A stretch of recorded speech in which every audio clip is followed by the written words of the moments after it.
Oscar race నుంచి మన cinema నిష్క్రమించింది. వచ్చే ఏడాది ఫిబ్రవరిలో ప్రకటించే ఆస్కార్ అవార్డుల కోసం మన దేశం నుంచి లాపతా లేడీస్ అనే హిందీ మూవీని పంపించారు. కానీ ఇది ఇప్పుడు షార్ట్ లిస్ట్ కాలేదు. అయితే భారతీయ నేపథ్య కథతో తీసిన సంతోష్ అనే సినిమా షార్ట్ లిస్ట్ అయింది. కాకపోతే దీన్ని యూకేకి చెందిన వ్యక్తులు నిర్మించారు. బాలీవుడ్ స్టార్ హీరో అమీర్ ఖాన్ మాజీ భార్య కిరణ్ రావ్ దర్శకత్వం వహించిన సినిమా లాపతా లేడీస్. కొత్తగా పెళ్లైన ఇద్దరు పెళ్లి కూతుళ్లు పొరపాటున ఒకరి భర్త బదులు మరొకరి దగ్గరకు వెళ్తే ఏం జరిగింది అనే కాన్సెప్ట్ తో ఈ మూవీ తీశారు.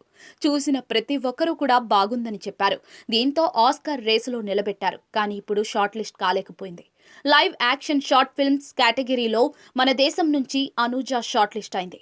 బట్టలు తయారు చేసే పరిశ్రమల్లో పిల్లలతో ఎలాంటి గొడ్డు చాకరీ చేయిస్తున్నారనే స్టోరీతో దీన్ని తెరకెక్కించారు. మరి ఇదేమైనా అవార్డు గెలుచుకుంటుందేమో అనేది తెలియాలంటే మరికొన్నాళ్ళు ఆగాల్సిందే.